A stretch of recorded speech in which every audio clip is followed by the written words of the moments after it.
ತಪಸ್ವಾಧ್ಯಾಯ ಶುಶ್ರೂಷಾ ಕೃಷ್ಣ ಪೂಜಾರತಂ ಮುನಿಂ ವಿಶ್ವೇಶಮಿಷ್ಟದಂ ವಂದೇ ಪರಿವ್ರಾಟ್ ಚಕ್ರವರ್ತಿನಂ ಆಪಾದಮೌಳಿ ಪರ್ಯಂತಂ ಗುರುಣಾಂ ಅಕೃತಿಂ ಸ್ಮರೇತ್ ತೇನ ವಿಘ್ನಾಃ ಪ್ರಣಶ್ಯಂತಿ ಸಿದ್ಧ್ಯಂತಿ ಚ ಮನೋರಥಾಃ.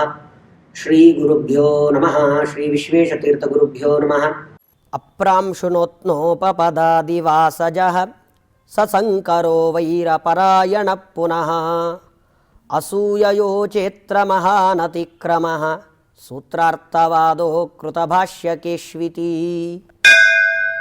ಆಚಾರ್ಯರು ಆ ಅನಂತಶಯನ ಕ್ಷೇತ್ರದಲ್ಲಿ ಭಗವಂತನ ಮುಂದೆ ಬ್ರಹ್ಮಸೂತ್ರದ ಬ್ರಹ್ಮಮೀಮಾಂಸಾಶಾಸ್ತ್ರದ ಪಾಠವನ್ನು ಎಲ್ಲ ಶಿಷ್ಯರಿಗೆ ಅಲ್ಲಿ ಬಂದಿರುವ ಎಲ್ಲ ಜನರಿಗೂ ಮಾಡ್ತಾ ಬಹಳ ಅದ್ಭುತವಾದ ವಿಷಯವನ್ನು ನಿರೂಪಣೆ ಮಾಡ್ತಾರೆ. ಭಗವಂತ ತಾನು ಗುಣಪೂರ್ಣ ಮತ್ತು ನಿರ್ದೋಷ ಈ ಎರಡು ವಿಷಯವನ್ನು ಯಾವುದೇ ಕಾರಣಕ್ಕೂ ಬಿಡದೆ ಭಗವಂತನನ್ನು ಉಪಾಸನೆ ಮಾಡಬೇಕು. ಇದು ಬಹಳ ಮುಖ್ಯವಾದ ವಿಷಯ ಅಂತ ನಿರೂಪಣೆ ಮಾಡ್ತಾ ಇರಬೇಕಾದ್ರೆ ಅಲ್ಲಿ ಎಲ್ಲ ಜನ ಸೇರಿರ್ತಾರೆ. ಅದರ ಜೊತೆಗೆ ಅಲ್ಲೊಬ್ಬ ಕುದಿಪುಸ್ತೂರು ಅನ್ನುವ ಒಬ್ಬ ತಾನು ವ್ಯಕ್ತಿ ಅವನು ಕೂಡ ಅಲ್ಲಿ ಬಂದಿರ್ತಾನೆ. ಅವನು ಈ ಆಚಾರ್ಯರು ಮಾಡುವ ಪಾಠ ಇದನ್ನು ಕೇಳ್ತಾ ಆಚಾರ್ಯ ಏನು ಹೇಳ್ತಿರ್ತಾರೆ, ಭಗವಂತ ಗುಣಪೂರ್ಣ ನಿರ್ದೋಷ, ನಾವು ತಿಳ್ಕೊಂಡ ಹಾಗೆ ಏನಿವತ್ತು ಜೀವ ಬ್ರಹ್ಮ ಎಲ್ಲ ಒಂದೇ ಅಂತ ಕೆಲವೊಂದು ಸಿದ್ಧಾಂತಗಳ ಪ್ರತಿಪಾದನೆ ಮಾಡುತ್ತೆ. ಆ ಥರ ಹೇಳೋದಾದರೆ ನಾವು ಜೀವನಲ್ಲಿ ಬೇಕಾದಷ್ಟು ಅವಗುಣಗಳನ್ನು ಕಾಣ್ತೀವಿ. ಆದರೆ ಭಗವಂತನಲ್ಲಿ ಆ ರೀತಿಯಾದ ಒಂದೇ ಒಂದು ಗುಣವನ್ನು ಕೂಡ ಅವಗುಣವನ್ನು ತೋರಿಸಲಿಕ್ಕೆ ಸಾಧ್ಯವೇ ಇಲ್ಲ ಅಂತ ನಿರೂಪಣೆ ಮಾಡ್ತಿರ್ತಾರೆ. ಅಷ್ಟೇ ಅಲ್ಲದೆ ತಾವು ಇದನ್ನೆಲ್ಲ ಹೇಳ್ತಿರೋದು ಆ ಬ್ರಹ್ಮಸೂತ್ರಗಳಿಗೆ ಅರ್ಥವನ್ನು ಅದನ್ನು ಹೇಳೋದನ್ನು ತಾನು ನೋಡಿ ಅವನಿಗೆ ಬಹಳ ಅಸೂಯೆ, ಈ ಥರದ ಅರ್ಥ ಹೇಳ್ತಾ ಇದ್ದಾರಲ್ಲ ಅಂತ. ಯಾಕೆಂದರೆ ತಾನು ತಿಳ್ಕೊಂಡು ತಾನು ಅಧ್ಯಯನ ಮಾಡಿಕೊಂಡು ಬಂದಿರೋದು ಹಿಂದೆ ತಿಳಿಸಿದ ಹಾಗೆ ಆ ಮಣಿಮಂತ ದೈತ್ಯ ಏನು ಬರೆದಿದ್ದಾನೆ ಬ್ರಹ್ಮಸೂತ್ರಗಳಿಗೆಲ್ಲ ಭಾಷ್ಯವನ್ನು ಅದರ ಅಧ್ಯಯನ ಮಾಡಿಕೊಂಡು ಬಂದಿರ್ತಾನೆ. ಅದರಲ್ಲಿ ಅವನು ಬ್ರಹ್ಮ ಜೀವ ಅಂದರೆ ಅದಕ್ಕೆಲ್ಲ ಬೇರೆ ಇಲ್ಲ, ಅವರಿಬ್ಬರು ಒಂದೇ ಅಂತ ಅರ್ಥ ಬರೆದಿರುತ್ತೆ. ಇದರಲ್ಲಿ ಇವರು ಭಗವಂತ ಅಂದರೆ ತಾನು ಗುಣಪೂರ್ಣ ನಿರ್ದೋಷ ಅಂತ ಹೇಳ್ತಿದ್ರೆ ಅವನಿಗೆ ಇದನ್ನು ಸಹಿಸ್ಲಿಕ್ಕಾಗೋದಿಲ್ಲ. ಅವನಿಗೆ ಬಹಳ ಇವರ ಮೇಲೆ ತುಂಬ ಕೋಪ ಬರುತ್ತೆ. ಕೋಪ ಬಂದು ಅವನು ಹೇಳ್ತಾನೆ, ನೀವು ಮಾಡ್ತಾ ಇರೋ ಉಪನ್ಯಾಸ ನಿಲ್ಲಿಸಬೇಕು ಅಂತ, ನೀವು ಮಾಡುವ ಪಾಠ ಏನು ಬ್ರಹ್ಮಸೂತ್ರದ ಪಾಠವನ್ನು ಮಾಡ್ತಾ ಇದ್ದೀರಾ ಇದರ ಮೊದಲು ನಿಲ್ಲಿಸಿ ಅಂತ. ನಾನು ಅರ್ಥ ಆಗೋದಿಲ್ಲ ಯಾಕೆ ನಿಲ್ಲಿಸಬೇಕು ಅಂತ ಎಲ್ಲ ನೋಡ್ತಿರ್ತಾರೆ. ಅವಾಗ ಅವನು ಹೇಳ್ತಾನೆ, ಅವನ ಉದ್ದೇಶ ಏನಂದರೆ ಆಚಾರ್ಯರನ್ನು ಖಂಡನೆ ಮಾಡಬೇಕು. ಆದರೆ ಅವನ ಹತ್ರ ಯಾವುದೇ ರೀತಿಯಾದಂತಹ ಯುಕ್ತಿಗಳಿಲ್ಲ. ಆಚಾರ್ಯರನ್ನು ಖಂಡಿಸೋಣ ಅಂದರೆ ಅವನಿಗೆ ಅದನ್ನು ಖಂಡಿಸುವ ಯುಕ್ತಿಗಳು ಯಾವುದಿಲ್ಲ. ಅವರು ಹೇಳೋ ವಿಷಯಗಳನ್ನು ಕೇಳಿದರೆ ಅವರನ್ನ ಗೊತ್ತಾಯ್ತು ಅವನಿಗೆ, ನಾನಂತೂ ಇವರನ್ನು ಖಂಡಿಸ್ಲಿಕ್ಕೆ ಸಾಧ್ಯ ಇಲ್ಲ. ಹಾಗಾದರೆ ಈ ವಿಷಯವನ್ನೇ ಮಾತಾಡಿ ಇವರನ್ನು ಖಂಡಿಸ್ಲಿಕ್ಕೆ ಆಗೋದಿಲ್ಲ, ವಿಷಯಾಂತರ ಹೇಳೋಣ, ಬೇರೆ ಯಾವುದಾದ್ರೂ ಕಾರಣ ಕೊಡೋದು. ಯಾಕೆ ನಾನು ಪಾಠ ನಿಲ್ಲಿಸಬೇಕು ಅಂತ ಅದಕ್ಕೆ ಅವನು ಹೇಳ್ತಾನೆ, ಇದು ದೊಡ್ಡ ಅಪಚಾರ ಮಾಡ್ತಾ ಇದ್ದೀರಿ ನೀವು ಅಂತ. ಒಂದು ಸಂಪ್ರದಾಯ ಏನು ನಡ್ಕೊಂಡು ಬಂದಿದೆ ಅದಕ್ಕೆ ನಿಮ್ಮಿಂದ ದೊಡ್ಡ ಅಪಚಾರ ಆಗ್ತಾ ಇದೆ ಅಂತ. ಯಾಕೆ ಅಂತ ಕೇಳ್ತಾರೆ. ಏನು ಅಪಚಾರ ಆಗಿದೆ ಅಂದರೆ ಅವನು ಹೇಳ್ತಾನೆ, ಏನಿಲ್ಲ, ಬ್ರಹ್ಮಸೂತ್ರಗಳಿಗೆ ಯಾರು ಭಾಷ್ಯ ಬರೆದಿರುತ್ತಾರೋ ಅವರು ಮಾತ್ರ ಅದಕ್ಕೆ ಅದರ ಉಪನ್ಯಾಸ ಅದರ ಪಾಠ ಅದನ್ನು ಮಾಡಬೇಕು. ಭಾಷ್ಯ ಬರೆದಿಲ್ಲ ಅಂತಾದರೆ ಅವ್ರು ಹೆಂಗೆ ಮಾಡ್ಲಿಕ್ಕೆ ಬರುತ್ತೆ? ಸಂಬಂಧವೇ ಇಲ್ಲ. ಸಂಬಂಧವೇ ಇಲ್ಲದ ರೀತಿಯಲ್ಲಿ ಮಾತಾಡ್ತಾನೆ. ಯಾಕೆ ಈ ಥರ ಮಾತಾಡ್ತಾನೆ ಅಂದರೆ ಅದನ್ನು ಹೇಳ್ತಾರೆ, ಅಸೂಯಯೋ ಚೇತ್ರ ಮಹಾನತಿಕ್ರಮ. ಒಳ್ಳೆಯ ಅಸೂಯೆ ತುಂಬಿಕೊಂಡಿದೆ ಅವನಲ್ಲಿ. ಅವನು ಒಟ್ಟಿನಲ್ಲಿ ಅವರನ್ನು ಖಂಡಿಸಬೇಕು, ಆದರೆ ಖಂಡಿಸ್ಲಿಕ್ಕೆ ಅವನ ಹತ್ರ ಬೇರೆ ಮಾತುಗಳಿಲ್ಲ. ಹಾಗಾಗಿ ಅವನು ಹೇಳ್ತಾನೆ, ನೋಡಿ, ಸಂಪ್ರದಾಯ ಮುರಿತಾ ಇದ್ದೀರ ನೀವು. ಏನು ಸಂಪ್ರದಾಯ ಬಂದಿರೋದು ಅಂದರೆ ಯಾರು ಬ್ರಹ್ಮಸೂತ್ರಗಳಿಗೆ ಭಾಷ್ಯ, ಒಟ್ಟು ಭಾಷ್ಯಕಾರರು ಅಂತ ಯಾರು ಇರ್ತಾರೋ ಅವರು ಮಾತ್ರ ಶಿಷ್ಯರಿಗೆಲ್ಲ ಪಾಠ ಮಾಡುವ ಅಧಿಕಾರ. ಭಾಷ್ಯ ಬರೆದಿಲ್ಲ ಅಂತಾದರೆ ಅವರು ಪಾಠ ಮಾಡೋ ಹಾಗಿಲ್ಲ. ನಾವೆಲ್ಲ ಹಿಂದಿಂದ ಯಾಕೆ ಇದನ್ನು ಅಧ್ಯಯನ ಮಾಡ್ಕೊಂಡು ಬಂದಿದ್ದೀವಿ, ಪಾಠ ಕೇಳ್ಕೊಂಡು ಬಂದಿದ್ದೀವಿ ಅಂದರೆ ಭಾಷ್ಯಕಾರರು ಅವರು ಆ ಮಣಿಮಂತ ದೈತ್ಯ ಒಂದು ಒಳ್ಳೆ ಭಾಷ್ಯ ಬರೆದು ಕೊಟ್ಟಿದ್ದಾನೆ. ಹಾಗಾಗಿ ಆ ಭಾಷ್ಯವನ್ನೆಲ್ಲ ನಾವು ಪಾಠ ಮಾಡಿಕೊಂಡು ಅದನ್ನು ಕೇಳಿ ಅದರಲ್ಲಿರುವ ವಿಷಯಗಳನ್ನು ತಿಳ್ಕೊಂಡಿದ್ದೀವಿ. ಆದರೆ ನೀವು ಯಾವ ಭಾಷ್ಯವನ್ನು ಬರೀದೆ ಈ ಥರ ಒಂದೇ ಸತಿ ಕೂತ್ಕೊಂಡು ಪಾಠ ಮಾಡ್ತೀನಿ, ಅದರಲ್ಲಿ ಈ ಥರದ ವಿಷಯಗಳನ್ನು ಹೇಳ್ತೀನಿ ಅಂದರೆ ಇದನ್ನು ಅಷ್ಟು ಸುಲಭಕ್ಕೆ ಸಹಿಸ್ಲಿಕ್ಕಾಗೋದಿಲ್ಲ. ದೊಡ್ಡ ಅಪಚಾರ ಮಾಡ್ತಾ ಇದ್ದೀರಾ. ಅದು ನೀವು ದೇವಸ್ಥಾನದಲ್ಲಿದ್ದೀರಾ, ಇಲ್ಲಿದ್ದು ಈ ಥರ ಸಂಪ್ರದಾಯಕ್ಕೆ ಅಪಚಾರ ಮಾಡೋದನ್ನು ನಾನು ಸಹಿಸೋದಿಲ್ಲ ಅಂತ ಹೇಳ್ತಾರೆ. ಇದು ಅಸಂಬದ್ಧವಾದ ಮಾತು. ಕೇಳಿದರೆ ಗೊತ್ತಾಗ್ತಾ ಇದೆ ಇದು. ಅದಕ್ಕೆ ಸಂಬಂಧವೇ ಇಲ್ಲ. ಭಾಷ್ಯ ಬರೆಯೋದಕ್ಕೂ ಬ್ರಹ್ಮಸೂತ್ರಗಳಿಗೆ ಬ್ರಹ್ಮಸೂತ್ರವನ್ನು ಪಾಠ ಮಾಡೋದಕ್ಕೂ ಏನು ಸಂಬಂಧ? ಅದಕ್ಕೂ ಸಂಬಂಧವೇ ಇಲ್ಲ. ಆದರೆ ಅವನು ಯಾಕೆ ಈ ಮಾತು ಹೇಳ್ತಿದ್ದಾನೆ ಅಂದರೆ ಅಸೂಯೆಯಿಂದ ಹೇಳ್ತಿದ್ದಾನೆ. ಅದನ್ನು ಆಚಾರ್ಯರು ತಾವು ಹೇಳ್ತಾರೆ, ವದೋತ್ತರಂ ಭಾತಿ ಯದೀಹ ಕುರ್ಮಹೆ ಭಾಷ್ಯಂ ಕೃತಿರ್ನಾಸ್ಯ ಹಿ ದಂಡವಾರಿತ ಜಗದ್ಗುರುಣಾಮಿತಿ ತಾಂ ಗುರೋರ್ಗಿರಂ ಜನಸ್ಸಮಸ್ತೋ ವಿನನಂದ ಸಸ್ಮಿತಾಂ. ಯಾವಾಗ ಆಚಾರ್ಯರು ಅವರಿಗೆ ವಾಪಸ್ ಪ್ರಶ್ನೆ ಮಾಡ್ತಾರೆ, ಅಲ್ಲಪ್ಪ ಸರಿ ನೀನು ಹೇಳಿದ್ದು ಒಪ್ಪೋಣ, ನಾನು ಸಂಪ್ರದಾಯ ಮುರಿತಾ ಇದ್ದೀನಿ ಹಾಗೆ ಹೀಗೆ ಏನೇನೋ ಮಾತಾಡ್ತಾ ಇದೆಯಲ್ಲ. ಆಚಾರ್ಯರು ಹೇಳ್ತಾರೆ, ನಾನು ಇಲ್ಲಿ ತನಕ ಏನು ಪಾಠ ಮಾಡಿದ್ದೇನೆ ನೀನು ಕೇಳಿದೆಯಲ್ಲ, ಆ ಪಾಠ ಮಾಡಿದ್ರಲ್ಲಿ ಒಂದೇ ಒಂದು ತಪ್ಪಿದ್ರೆ ಅದನ್ನು ಎತ್ತಿ ತೋರಿಸು. ಇದು ನೀವು ಪಾಠ ಮಾಡುವ ಅಂಶದಲ್ಲಿ ಈ ತಪ್ಪಿದೆ ಅಂತ ನೀನು ಹೇಳು, ನಾನು ಪಾಠ ಮಾಡೋದನ್ನು ನಿಲ್ಲಿಸ್ತೀನಿ. ಭಾಷ್ಯ ಅದೆಲ್ಲ ಆ ಕಡೆಗಿಡು, ಮುಂದೆ ನಾನು ಭಾಷ್ಯವನ್ನ ರಚನೆ ಮಾಡೋನೇ, ಬ್ರಹ್ಮಸೂತ್ರಗಳಿಗೆ ಭಾಷ್ಯವನ್ನ ಮುಂದೆ ನಾನು ರಚನೆ ಮಾಡ್ತೀನಿ. ಆದರೆ ನಿನ್ನ ಕರ್ತವ್ಯ ಏನು, ನಿನ್ನ ಕೆಲಸ ಏನು ಅಂದ್ರೆ ಇರುವ ಪಾಠದಲ್ಲಿ ತಪ್ಪು ಹುಡುಕಬೇಕೇ ಹೊರತು ಪಾಠವೇ ಮಾಡಬೇಡಿ ಅಂತ ಹೇಳಲಿಕ್ಕೆ ನಿನಗೆ ಯಾವ ಅಧಿಕಾರವೂ ಇಲ್ಲ. ನಾನು ಹೇಳೋ ವಿಷಯದಲ್ಲಿ ತಪ್ಪಿದ್ರೆ ಹೇಳು. ಎಲ್ಲ ಕಡೆ ಇಲ್ಲಿ ತನಕ ನಾನು ಸಂಚಾರ ಮಾಡ್ಕೊಂಡು ಬರ್ತಾ ಅವರಿಗೆ ಸಿಕ್ಕ ಜನಗಳು ಎಂಥವ್ರು ಅಂತ ಇದು ಒಂದೇ ಶ್ಲೋಕದಲ್ಲಿ ತೋರಿಸ್ತಾರೆ ಕವಿಗಳು. ಅವರಿಗೆ ಇಲ್ಲಿ ತನಕ ಸಿಕ್ಕಿದ್ದವರೆಲ್ಲ ಈ ಥರದವರೇ. ಅವರಿಗೆ ಆಚಾರ್ಯರನ್ನ ಖಂಡನೆ ಮಾಡುವಂತ ಶಕ್ತಿ ಇರಲಿಲ್ಲ. ಆದ್ರೆ ಆಚಾರ್ಯರನ್ನ ಹೆಂಗ್ ಖಂಡಿಸೋದು? ಅದಕ್ಕೆ ಅಸಂಬದ್ಧವಾಗಿ ಮಾತಾಡೋದು, ಸಂಬಂಧವೇ ಇಲ್ಲ, ಒಂದಕ್ಕೊಂದಕ್ಕೆ ಸಂಬಂಧ ಇಲ್ಲ. ಇಲ್ಲ ನೀವು ಭಾಷ್ಯ ಬರೆದಿಲ್ಲ ಪಾಠ ಮಾಡಬೇಡಿ ಅಂತ ಈ ತರ ಹೇಳೋದು. ಇವನು ಅದೇ ತರ ಹೇಳಿದಾಗ ಆಚಾರ್ಯ ಹೇಳ್ತಾರೆ, ಅಲ್ಲ ಭಾಷ್ಯ ಬರೆಯೋದಕ್ಕೂ ಪಾಠ ಮಾಡೋದಕ್ಕೂ ಸಂಬಂಧ ಇಲ್ಲ. ಭಾಷ್ಯದ ಅವಶ್ಯಕತೆ ಅದು ಯಾರಿಗಿರುತ್ತೆ? ಬ್ರಹ್ಮಸೂತ್ರಗಳನ್ನು ನೋಡ್ತಾರೆ, ಅದು ಏನು ಅಂತ ಅರ್ಥ ಆಗೋದಿಲ್ಲ. ಅಂಥವರು ಗುರುಗಳ ಹತ್ರ ಹೋಗ್ತಾರೆ, ನನಗಿದು ಅರ್ಥ ಆಗ್ತಾ ಇಲ್ಲ ಅಂತ ಕೇಳ್ತಾರೆ. ಅವಾಗ ಅವರು ಅದಕ್ಕೆ ಸಂಬಂಧಪಟ್ಟಾಗ ಅರ್ಥವನ್ನ ಬರೆದು ಕೊಡ್ತಾರೆ, ಅಥವಾ ಉಪದೇಶ ಮಾಡಿದರೆ ಶಿಷ್ಯರದನ್ನು ಬರೀತಾರೆ. ಆಚಾರ್ಯ ಹೇಳ್ತಾರೆ, ನನಗೆ ಬ್ರಹ್ಮಸೂತ್ರಗಳನ್ನು ನೋಡಿಯೇ ಅದಕ್ಕೆ ಯಾವುದು ಸರಿಯಾದ ಅರ್ಥ ಅಂತ ಹೇಳಲಿಕ್ಕೆ ಬರ್ತಾ ಇದೆ, ಅದನ್ನ ನಾನು ಹೇಳ್ತಾ ಇದ್ದೀನಿ. ಮುಂದೆ ನಾನು ಭಾಷ್ಯ ರಚನೆ ಮಾಡೋದು ಆ ಕಡೆಗಿಡು, ಆದರೆ ಈಗ ನಾನು ಹೇಳಿದ ಅರ್ಥದಲ್ಲಿ ಯಾವುದಾದ್ರೂ ತಪ್ಪಿದ್ರೆ ಅದರ ಮೇಲೆ ಆಕ್ಷೇಪ ಮಾಡು, ವಾದ ಮಾಡು, ನಾನು ಅವಾಗ ಒಪ್ಕೊಳ್ತೀನಿ ಅಂತ ಹೇಳಿದಾಗ ಜಗದ್ಗುರುಣಾಂ ಇತಿತಾಂ ಗುರೋರ್ಗಿರಂ. ಯಾವಾಗ ಆಚಾರ್ಯರು ಈ ತರ ಧೈರ್ಯದಿಂದ ದಿಟ್ಟತನದಿಂದ ತಾವು ಮಾತಾಡ್ಲಿಕ್ಕೆ ಶುರು ಮಾಡ್ತಾರೋ ಅವಾಗ ಜನಸ್ಸಮಸ್ತೋಭಿನನಂದ ಸಸ್ಮಿತಾಂ. ಅಲ್ಲಿರೋ ಜನರಿಗೆ ಪರಮ ಸಂತೋಷ ಆಗುತ್ತಂತ. ಹೌದಲ್ವಾ, ಇವನು ಏನ್ ಮಾತಾಡಬೇಕು, ಏನ್ ಮಾತಾಡ್ತಾ ಇದ್ದಾನೆ, ಅವ್ರು ಕರೆಕ್ಟಾಗಿ ಕೇಳ್ತಾ ಇದ್ದಾರೆ ಅಂತ ಎಲ್ರಿಗೂ ಅನ್ಸುತ್ತಂತ. ನಿಜ ಇದು. ನೀವು ಅವನ ಆ ಕುದಿಪುಸ್ತೂರು ಅಸೂಯೆಯಿಂದ ತಾನೇನ್ ಹೇಳ್ತಿದ್ದಾನೆ, ಇಲ್ಲ ನೀವು ಪಾಠ ಮಾಡಬಾರ್ದು ಅಂತ, ಅದು ಎಲ್ಲ ಅಲ್ಲಿ ಕೂತಿದ್ದ ಜನರಿಗೆ ಅರ್ಥ ಆಯ್ತು.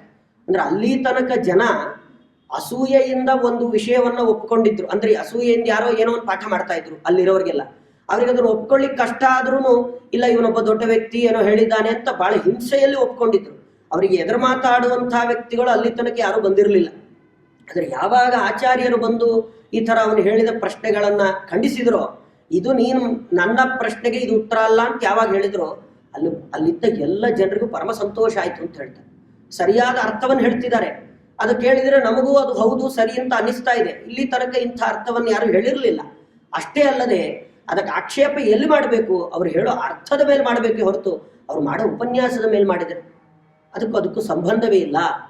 ಇಲ್ಲ ನೀವು ಯಾಕೆ ಹೇಗಾಗತ್ತೆ ಅಂದ್ರೆ, ಎಷ್ಟು ಅಸಂಬದ್ಧವಾಗತ್ತೆ ಅಂದ್ರೆ, ನೀವು ಕೆಂಪು ಬಟ್ಟೆ ಉಟ್ಕೊಂಡಿದ್ರೆ ಆದ್ರಿಂದಾಗಿ ನೀವು ಬ್ರಹ್ಮಸೂತ್ರಗಳಿಗೆ ಅರ್ಥ ಹೇಳಬಾರ್ದು. ಅದಕ್ಕೂ ಏನು ಸಂಬಂಧ? ಬಟ್ಟೆ ಯಾವ್ದು ಹಾಕೊಂಡಿದ್ರೆ ಏನು? ಬಟ್ಟೆಗೂ ಮಾಡುವ ಉಪದೇಶಕ್ಕೂ ಅವ್ರು ಹೇಳುವ ಅರ್ಥಕ್ಕೂ ಅರ್ಥದಲ್ಲಿ ತಪ್ಪಿದ್ರೆ ಅವಾಗ ತಾನು ಪ್ರತಿವಾದಿ ಅಂತ ಅನಿಸ್ಕೊಂಡಿದ್ರೆ ಅವನು ಅದನ್ನು ಖಂಡನೆ ಮಾಡಿ ಅವಾಗ ಇವರು ಅದಕ್ಕೆ ಉತ್ತರ ಕೊಡ್ತಾರೆ. ಅದನ್ನು ಬಿಟ್ಟು ಅರ್ಥವನ್ನ ಖಂಡಿಸದೆ ನೀವು ಭಾಷ್ಯ ಬರೆದಿಲ್ಲ ಅದರಿಂದ ಇಲ್ಲಿ ಪಾಠ ಮಾಡಬೇಡಿ ಅಂತ ಹೇಳಿದ್ರೆ ಅದಕ್ಕೆ ಸಂಬಂಧ ಇಲ್ಲ. ಎಲ್ರಿಗೂ ಅವನನ್ನ ಆಡ್ಕೊಳ್ಬೇಕು, ಆಡ್ಕೊಂಡು ನಗ್ತಾರೆ ಅಂತ ಹೇಳ್ತಾರಲ್ಲ ಆ ಪರಿಸ್ಥಿತಿ ಆಯ್ತು. ಎಲ್ರು ತಾವೇ ನಗ್ತಾರಂತ. ಏನೇನೋ ಕೇಳ್ತಿದ್ದಾನೆ, ಇವರು ಸರಿಯಾಗಿ ಕೇಳಿದ್ರು ಅಂತ ಹೇಳಿದಾಗ ಅವನಿಗೆ ಅದನ್ನ ತಡ್ಕೊಳ್ಳಿಕ್ಕಾಗೋದಿಲ್ಲ. ಅವಾಗ ಪ್ರಾಜ್ಞೈರ್ ಮಹಾಪುರುಷ ಸರ್ವಲಕ್ಷಣೈ ಸಂಪನ್ನ ದೇಹೋ ಯಮಿತೀರಿತೆ ಪ್ರಭೌ ಪರೇ ಪರಸ್ಯಾಪ್ಯತಿಪೀನ ತಾದೃಶಃ ಸ್ಪಿಂಗ್ಮಾತ್ರ ಸಂಶಂಸನಮತ್ರ ಚಕ್ರಿರೇ. ಅವಾಗ ಅಲ್ಲಿ ಮಹಾಪುರುಷ ಅಂದ್ರೆ ಆ ವ್ಯಕ್ತಿಯನ್ನ ನೋಡಿದರೆ ಗೊತ್ತಾಗತ್ತೆ, ಓ ಇವರು ಬಹಳ ಉತ್ತಮವಾದ ವ್ಯಕ್ತಿ ಅಂತ. ಯಾಕೆಂದ್ರೆ ಅವರ ಲಕ್ಷಣ ಅಷ್ಟು ಚೆನ್ನಾಗಿರುತ್ತೆ. ಅವರ ನೋಡಿದ ತಕ್ಷಣ ನಮಸ್ಕಾರ ಮಾಡಬೇಕು, ಅವರು ಬಂದ ತಕ್ಷಣ ಎದ್ದು ನಿಂತ್ಕೊಳ್ಬೇಕು, ಈ ತರದ ಭಾವನೆ ಬರುತ್ತೆ. ಯಾಕೆಂದ್ರೆ ಅಷ್ಟು ಲಕ್ಷಣದಿಂದ ಕೂಡಿರುತ್ತಾರೆ. ಅವ್ರನ್ನ ನೋಡಿದ ತಕ್ಷಣನೇ ಗೊತ್ತಾಗುತ್ತೆ ಏನಂದ್ರೆ ಇವ್ರನ್ನ ಗುರುಗಳಾಗಿ ಸ್ವೀಕಾರ ಮಾಡಬೇಕು. ಇವರು ಹೇಳೋ ವಿಷಯಗಳಲ್ಲಿ ತಪ್ಪಿದೆ ಅಂತ ನಮಗಂತೂ ಅನ್ನಿಸ್ತಾ ಇಲ್ಲ. ಈ ತರದ ಭಾವನೆ ನಮಗದು ಬಂದೇ ಬರುತ್ತೆ. ಆ ಲಕ್ಷಣಗಳಿಂದ ಅವ್ರು ಕೂಡಿರ್ಬೇಕಷ್ಟೇ. ವಿಂಶಲ್ಲಕ್ಷಣತೋ ನೂನಃ ತಪಸ್ವಿ ಬಹುವೇದವಿತು ವೇದ ಇತ್ಯೇವ ಯಂ ಪಶ್ಯೇತ್ ಸವೇದೋ ಜ್ಞಾನ ದರ್ಶನಾತ್ ಅಂತ ಹೇಳಿ ಒಬ್ಬ ಆ ಲಕ್ಷಣವನ್ನು ಹೇಳ್ತಾರೆ. ಇಷ್ಟು ಲಕ್ಷಣದಿಂದ 32 ಸಲ್ಲಕ್ಷಣದಿಂದಾಗಿ ಕೂಡಿರುವ ವ್ಯಕ್ತಿ, ಅದು ಆಚಾರ್ಯರ ಲಕ್ಷಣವನ್ನು ಹೇಳ್ತಾರೆ. ಅವರು ಎಲ್ಲ ಇವತ್ತು ಏನೇನು ಲಕ್ಷಣಗಳನ್ನ ನಾವು ಒಬ್ಬ ವ್ಯಕ್ತಿಯಲ್ಲಿ ಕಾಣಬೇಕು, ಆಚಾರ್ಯರನ್ನು ನೋಡಿದ್ರೆ ಎಲ್ಲ ಲಕ್ಷಣಗಳನ್ನು ಅವರಲ್ಲಿ ಹೇಳ್ತಾ ಬರ್ಬೋದು. ಈ ಪ್ರತಿಮೆ ನಿರ್ಮಾಣ ಮಾಡಬೇಕಾದ್ರೆ ಅವ್ರಿಗೆ ಗೊತ್ತಿರುತ್ತೆ, ಆ ಭಾಗ ಹೊಟ್ಟೆಯ ಭಾಗ ಈ ತರ ಇರಬೇಕು, ಎದೆಯ ಭಾಗ ಇಷ್ಟು ವಿಶಾಲವಾಗಿರ್ಬೇಕು, ಕೈಗಳು ಉದ್ದವಾಗಿರ್ಬೇಕು, ಈ ತರ ಏನೆಲ್ಲ ಲಕ್ಷಣಗಳನ್ನ ಹೇಳ್ತಾರೆ. ಆ ತರ ಅಚ್ಚುಕಟ್ಟಾದ ಪ್ರತಿಮೆ ಅಂದ್ರೆ ಅದು ಆನಂದ ತೀರ್ಥ ಭಗವತ್ಪಾದಾಚಾರ್ಯ. ಅವರನ್ನು ನೋಡಿದ್ರೆ ಎಲ್ರಿಗೂ ಗೊತ್ತಾಗ್ತಾ ಇತ್ತು ಇವರು ದೊಡ್ಡ ಮಹಾಪುರುಷರು. ಇವ್ರು ಹೇಳೋ ಮಾತಲ್ಲಿ ತಪ್ಪಿದೆ ಅಂತ ಹೇಳಲಿಕ್ಕೆ ಸಾಧ್ಯವೇ ಇಲ್ಲ. ಅದನ್ನ ಜನರೇ ಹೇಳ್ತಾರೆ, ಅಲ್ಲಿರೋರೇ ಹೇಳ್ತಾರೆ. ಇವರ ಆಕೃತಿಯನ್ನು ನೋಡಿದ್ರೆ ಗೊತ್ತಾಗ್ತಾ ಇದೆ ಇವರು ಮಹಾನುಭಾವರು ಅಂತ. ಅಷ್ಟು ಲಕ್ಷಣದಿಂದ ಕೂಡಿದ್ದಾರೆ. ಇವರನ್ನ ನೀನು ಸುಮ್ಮನೆ ಏನೇನೋ ಆಕ್ಷೇಪ ಮಾಡ್ತಿದೆಯಲ್ಲ, ಇದು ಅಸೂಯೆ ಅಲ್ಲದೆ ಮತ್ತೇನು? ಇದು ಅಸೂಯೆ ಅಲ್ಲದೆ ಮತ್ತೇನಿದೆ ನಿನಗೆ? ಅವಾಗ ಇದು ಇನ್ನೂ ಜಾಸ್ತಿ ಕೋಪ ಬರುತ್ತೆ ಅವನಿಗೆ. ಅಲ್ಲಿ ಏನು ನನ್ನ ಮುಂದೆ ಅವರು ಅವರು ಬ್ರಹ್ಮಸೂತ್ರಗಳ ಪಾಠ ಮಾಡ್ತಿದ್ದಾರೆ, ಅದನ್ನೇ ಅವನಿಂದ ಸಹಿಸ್ಕೊಳ್ಳಿಕ್ಕಾಗ್ಲಿಲ್ಲ. ಅದ್ರ ಜೊತೆಗೆ ಅವರನ್ನು ಹೊಗಳಿಬಿಟ್ರು. ಒಳ್ಳೆ ಲಕ್ಷಣದಿಂದ ಕೂಡಿದ್ದಾರೆ ಅಂತ ಅಲ್ಲಿರೋ ಜನಗಳು, ಇಷ್ಟು ದಿನ ಆ ಊರಿನಲ್ಲಿ ಅವನನ್ನು ನೋಡ್ತಿದ್ದ ಜನಗಳು ಈಗ ತಾನೇ ಬಂದಿರುವ ಆಚಾರ್ಯರನ್ನ ನೋಡಿದ ತಕ್ಷಣ ಅವರನ್ನು ಹೊಗಳ್ತಾ ಇದ್ದಾರೆ. ಅದಕ್ಕೆ ಅದು ಸಜ್ಜನರನ್ನ ನೋಡಿದರೆ ಮನಸ್ಸು ಅದು ಆಕರ್ಷಣೆಗೆ ಒಳಗಾಗೇ ಹೋಗುತ್ತೆ. ಅದನ್ನು ಯಾರಿಂದಲೂ ತಡಿಲಿಕ್ಕೆ ಸಾಧ್ಯವೇ ಇಲ್ಲ. ಒಂದು ಒಳ್ಳೆಯ ವಸ್ತು ಇದೆ ಅಂದ್ರೆ ಕಣ್ಣು ಅದರ ಹತ್ರ ಹೋಗುತ್ತೆ, ಅದನ್ನು ನಾವು ತಡಿಲಿಕ್ಕಾಗೋದಿಲ್ಲ. ಹಾಗೆ ಆಚಾರ್ಯರಂತಹ ಸಜ್ಜನರು ಬಂದ್ರೆ ಅವರ ಕಡೆಗೆ ಮನಸ್ಸು ತಾನಾಗೆ ಹೊರಟೋಗುತ್ತೆ. ಕಬ್ಬಿಣದ ಪಕ್ಕ ಅಯಸ್ಕಾಂತವನ್ನಿಟ್ಟು ನೀವೆರಡೂ ಒಂದಾಗಬೇಡಿ ಅಂದ್ರೆ ಅದು ಹೇಗೆ ಸಾಧ್ಯ? ಆಚಾರ್ಯರಂತಹ ಮಹಾನುಭಾವರನ್ನ ನೋಡಿ ಅವರಲ್ಲಿ ಮನಸ್ಸಿಡಬೇಡಿ ಅಂದ್ರೆ ಅದು ಹೇಗೆ ಸಾಧ್ಯ? ಹಾಗಾಗಿ ಅಷ್ಟು ಎಲ್ಲ ಲಕ್ಷಣಗಳಿಂದ ಕೂಡಿದ ಆಚಾರ್ಯರನ್ನ ಮತ್ಯಾರು ಇಲ್ಲಿ ದುಡ್ಡು ಕೊಟ್ಟು ಹೇಳಿ ಹೊಗಳಿಸುವಂಥದ್ದಲ್ಲ. ಅವರನ್ನ ನೋಡಿ ಸ್ವತಃ ಜನರು ತಾವಾಗೇ ಹೊಗಳ್ತಾ ಇದ್ದಾರೆ. ಇನ್ನೂ ಕೋಪ ಬರುತ್ತೆ. ಅವನ ಶಿಷ್ಯರು, ಅವನ ಸಂಬಳಕ್ಕೋಸ್ಕರ ಇರುವ ಶಿಷ್ಯರು, ಅವರು ಹೊಗಳದೇ ಇದ್ರೆ ಮತ್ತೆ ಬೈತಾನೆ, ನಾಳೆಯಿಂದ ನಮಗೆ ದುಡ್ಡು ಕೊಡೋದಿಲ್ಲ. ಅದಕ್ಕೆ ಅವರೆಲ್ಲ ಸೇರಿ ಹೇಳ್ತಾರಂತೆ, ಇವನ ಹತ್ರ ಏನು ಲಕ್ಷಣ ಕಡಿಮೆ ಇಲ್ಲ, ನಮ್ಮ ರಾಜನಿಗೂ ಬೇಕಾದಷ್ಟು ಲಕ್ಷಣ ಇದೆ ಅಂತ. ಒಳ್ಳೆ ಲಕ್ಷಣ ಇದೆ ಅಂತ. ಏನು ಲಕ್ಷಣ ಇದೆ ಅಂದ್ರೆ ನೋಡ್ತಾರ ಅವರು ಅವನ ದೇಹವನ್ನ, ಎಲ್ಲೂ ಒಳ್ಳೆ ಲಕ್ಷಣ ಕಾಣೋದಿಲ್ಲ, ಎಲ್ಲ ಕಡೆಯಲ್ಲೂ ಕೆಟ್ಟ ಲಕ್ಷಣಗಳೇ ತುಂಬಿದೆ. ಆದ್ರೂ ಇನ್ನು ಹೊಗಳದೇ ಇದ್ರೆ ನಾವು ಸಿಕ್ಕಾಕೊಳ್ತೀವಲ್ಲ ಅನ್ನೋ ದೃಷ್ಟಿಗೆ ನಮ್ಮ ರಾಜರ ಪೃಷ್ಠ ಏನಿದೆ ಅದು ಬಹಳ ದೊಡ್ಡದಾಗಿದೆ, ಬಹಳ ಚೆನ್ನಾಗಿದೆ, ಇದೇ ಅವರ ಲಕ್ಷಣ ಅಂತ ಹೇಳ್ತಾರೆ. ಯಾವುದು ಒಬ್ಬ ವ್ಯಕ್ತಿಗೆ ಅವಲಕ್ಷಣವೋ ಅದನ್ನೇ ಇದೇ ದೊಡ್ಡ ಲಕ್ಷಣ ಅಂತ ಹೊಗಳ್ತಾರೆ. ಇದು ಅಸೂಯೆ ಅಲ್ಲದೆ ಮತ್ತೇನು? ಯಾವ ವ್ಯಕ್ತಿಗೆ ಹೊಗಳಬೇಕಾದ್ರೆ ನಿಜವಾದ ಲಕ್ಷಣ ಇದ್ರೆ ಅದನ್ನು ಹೇಳಬೇಕು.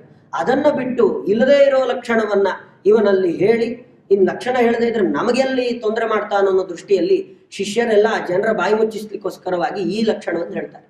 ಎಲ್ರಿಗೂ ಇನ್ನೂ ಜೋರಾಗಿ ನಗು ಬರುತ್ತೆ. ಮೊದಲೇ ಅವನ ಆ ಥರ ನೀವು ಪಾಠ ಮಾಡಬಾರ್ದು ಅಂತ ಹೇಳಿ ಸಿಕ್ಕಾಕೊಂಡಿದ್ದ. ಅದಲ್ಲದೆ ಎಲ್ಲ ಜನರು ಯಾವಾಗ ಆಚಾರ್ಯರ ಲಕ್ಷಣವನ್ನ ಚೆನ್ನಾಗಿ ಹೊಗಳಿದ್ರೋ ಅವಾಗ ಇನ್ನೂ ಅಸೂಯೆಯಿಂದ ಅವರ ಶಿಷ್ಯರೆಲ್ಲ ಸೇರ್ಕೊಂಡು ನಮ್ಮ ರಾಜನಿಗೂ ಇಂಥದ್ದೊಂದು ಲಕ್ಷಣ ಇದೆ. ಯಾವ್ದು ಲಕ್ಷಣ ಅಂತ ಹೇಳಿದ್ರೆ ಅವನ ಪೃಷ್ಠ ಅದು ವಿಶಾಲವಾಗಿದೆ, ಅದೇ ದೊಡ್ಡ ಲಕ್ಷಣ, ಇವನಿಗಿದೇ ದೊಡ್ಡ ಲಕ್ಷಣ ಅಂತ ಹೇಳಿದಾಗ ಅಲ್ಲಿರುವ ಜನರಿಗೆಲ್ಲ ನಗು ಬರುತ್ತಂತೆ. ಇದು ಯಾವ ಲಕ್ಷಣ? ಇಂಥವರ ಮುಂದೆ ಇದು ಲಕ್ಷಣ ಅಲ್ಲ, ಎಲ್ರಿಗೂ ಅರ್ಥ ಆಗುತ್ತೆ. ಒಟ್ಟು ವಾಸ್ತವ ಪರಿಸ್ಥಿತಿ ಏನು ಅನ್ನೋದು ಗೊತ್ತಾಗುತ್ತೆ. ಹಾಗಾದ್ರೆ ಇಷ್ಟು ದಿನ ನಾವು ತಪ್ಪಾದ ಮಾರ್ಗದಲ್ಲಿ ನಡೀತಾ ಇದ್ವಿ, ಇವತ್ತು ನಮಗೆ ಒಬ್ಬರು ಒಳ್ಳೆಯ ಗುರುಗಳು ಸಿಕ್ಕಿದ್ದಾರೆ, ಸಿಗೋದಷ್ಟೇ ಅಲ್ಲದೆ ನಿಜವಾದ ವಿಷಯವನ್ನು ನಮ್ಮ ಮುಂದೆ ಇಟ್ಟಿದ್ದಾರೆ. ಇದನ್ನ ಸಹಿಸ್ಲಿಕ್ಕಾಗದೆ, ಅದನ್ನ ತಮಗೆ ನಿಜವಾದ ಅರ್ಥವನ್ನು ಹೇಳಲಿಕ್ಕಾಗದೆ, ಅವರ ಲಕ್ಷಣಗಳನ್ನು ಸಹಿಸ್ಲಿಕ್ಕೂ ಆಗದೆ ಇವರು ನಮ್ಮ ಮೇಲೆ ಇಷ್ಟು ದಿನ ದೊಡ್ಡ ಒಂದು ಅಜ್ಞಾನ, ನಮ್ಮ ತಲೆಯಲ್ಲೆಲ್ಲ ಅಜ್ಞಾನವನ್ನು ಚೆನ್ನಾಗಿ ತುಂಬಿದ್ದಾರೆ ಅನ್ನೋ ವಿಷಯ ಅಲ್ಲಿರೋ ಜನರಿಗೆಲ್ಲ ಸ್ಪಷ್ಟವಾಗಿ ಗೊತ್ತಾಗುತ್ತೆ. ಇದನ್ನು ಅರ್ಥ ಮಾಡಿಸ್ತಾ ಆಚಾರ್ಯರು ತಮ್ಮ ಸಂಚಾರವನ್ನು ಮಾಡ್ತಾ ಬಂದಿತ್ತು. ಇದನ್ನೆಲ್ಲ ಗಮನಿಸಿದಾಗ ಒಬ್ಬ ವ್ಯಕ್ತಿ ಇನ್ನೊಂದು ಊರಿಗೆ ಹೋಗ್ತಾನೆ ಅಥವಾ ಒಬ್ಬರು ಸನ್ಯಾಸಿಗಳು ಬೇರೆ ಬೇರೆ ದೇಶಕ್ಕೆ ಹೋಗ್ತಾರೆ ಅಂದ್ರೆ ಇದಿಷ್ಟು ಅವರ ಜವಾಬ್ದಾರಿ ಅಂತ ಆಚಾರ್ಯರು ತಾವು ತೋರಿಸಿಕೊಟ್ರು. ಯಾವ್ಯಾವ ಊರಿಗೆ ಹೋದ್ರೂ ಅಲ್ಲಿ ಇಷ್ಟು ಕೆಲಸ ಆಗ್ಬೇಕು. ಏನಂದ್ರೆ ಮೊದಲು ಧರ್ಮ, ಅದರಲ್ಲಿ ಜಾಗೃತಿ ಮೂಡಿಸಬೇಕು, ಎಲ್ಲ ಜನರು ತಾವು ಧರ್ಮದಲ್ಲೇ ಇರುವ ಹಾಗೆ ನೋಡ್ಕೊಳ್ಬೇಕು. ಮತ್ತಷ್ಟೇ ಅಲ್ಲದೆ ಭಗವಂತನ ಗುಣವನ್ನ ಸ್ತೋತ್ರ ಮಾಡಿ ಅವನ ಬಗ್ಗೆ ಯಾರಿಗಾದ್ರೂ ಪ್ರಶ್ನೆ ಇದ್ರೆ ಅವರನ್ನ ಕರೆದು ಅವರಿಗೆ ಉತ್ತರ ಕೊಟ್ಟು ತಮ್ಮ ಸಿದ್ಧಾಂತವನ್ನು ಸ್ಥಾಪನೆ ಮಾಡಿ. ಇದು ದಿಗ್ವಿಜಯದ ಕ್ರಮ ಅಂತ ಆಚಾರ್ಯರು ಅದಕ್ಕೊಂದು ಹೊಸ ಕ್ರಮವನ್ನೇ ಹಾಕಿಕೊಟ್ರು. ನೀವಿಷ್ಟನ್ನ ಮಾಡೋದಾದ್ರೆ ಮತ್ತೆ ಇದಕ್ಕೆ ಯಾವ ಪ್ರಚಾರವೂ ಬೇಡ. ಹೋಗೋದಕ್ಕಿಂತ ಮುಂಚೆ ಅಲ್ಲಿ ಜನರಿಗೆಲ್ಲ ನಾವು ಬರ್ತೀವಿ ಆ ಥರ ಯಾವುದನ್ನು ಹೇಳೋದು ಬೇಡ. ನಮ್ಮ ಪಾಲಿನ ಕರ್ತವ್ಯವನ್ನ ಭಗವಂತ ಗೀತೆಯಲ್ಲಿ ಹೇಳೋ ಹಾಗೆ ನಮ್ಮ ಪಾಲಿನ ಕರ್ತವ್ಯವನ್ನ ನಾವು ಮಾಡಿದ್ರೆ ಫಲಾಫಲಗಳನ್ನು ನಾನು ನೋಡ್ಕೊಳ್ತೀನಿ ಅಂತ ಹೇಳಿದ್ದನ್ನ ಆಚಾರ್ಯರು ತಮ್ಮ ಜೀವನದಲ್ಲಿ ಹಾಗೆ ನಡೆದು ತೋರಿಸಿದರು. ಅವರು ಮುಂದೆ ನಾನು ಈ ಊರಿಗೆ ಹೋಗ್ತೀನಿ ಅಂತ ಪ್ರಚಾರ ಎಲ್ಲ ಮಾಡಿ ಹೋದವರಲ್ಲ.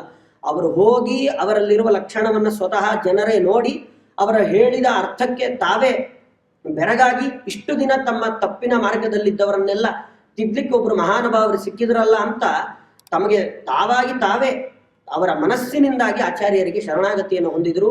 ಎಲ್ಲೇ ಹೋದರೂ ಕೂಡ ಎಲ್ಲೆಲ್ಲಿ ಕೆಟ್ಟವರಿದ್ರೋ ಅವರೆಲ್ಲ ಈ ಥರದ ಅರ್ಥವಿಲ್ಲದ ಆಪಾದನೆಗಳನ್ನು ಆಚಾರ್ಯರ ಮೇಲೆ ಮಾಡ್ತಾ ಅಸಂಬದ್ಧವಾಗಿರುವ ವಿಷಯಗಳನ್ನೆಲ್ಲ ಅವರ ಮೇಲೆ ಹೇರಿ ನೀವು ತಪ್ಪು ಮಾಡ್ತಾ ಇದ್ದೀರಾ ಅಂತ ಅವರಿಗೆ ಆಕ್ಷೇಪವನ್ನು ಮಾಡಿದರು. ಇದು ಆಚಾರ್ಯರು ತಾವು ತೋರಿಸಿಕೊಟ್ಟಿರತಕ್ಕಂತಹ ಒಂದು ಸಂಚಾರದ ಕ್ರಮ. ಈ ಥರ ಮಾಡಿಕೊಂಡು ಆ ಅನಂತ ಶಯನದಲ್ಲಿ ಆ ಭಗವಂತನ ಮುಂದೆ ವಿಶೇಷವಾಗಿ ಅವನನ್ನ ಗುಣಪೂರ್ಣ ನಿರ್ದೋಷ ಅಂತ ಸ್ತೋತ್ರವನ್ನ ಮಾಡಿ, ಅಷ್ಟೇ ಅಲ್ಲದೆ ಅಲ್ಲಿರುವ ಜನರಿಗೆಲ್ಲ ಸಿದ್ಧಾಂತವನ್ನು ತೋರಿಸಿ ಇಷ್ಟು ದಿನ ನೀವು ತಪ್ಪಾದ ಮಾರ್ಗದಲ್ಲಿ ನಡೀತಾ ಇದ್ದೀರಾ ಅನ್ನುವ ಇಷ್ಟು ವಿಷಯವನ್ನ ನಾರಾಯಣ ಪಂಡಿತಾಚಾರ್ಯರು ಸಂಗ್ರಹ ಮಾಡಿ ಕೊಡ್ತಾರೆ ಅಂತ ಹೇಳ್ತಾ ನನ್ನ ಮಾತನ್ನು ಮುಗಿಸ್ತೇನೆ. ಶ್ರೀಕೃಷ್ಣಾರ್ಪಣಮಸ್ತು.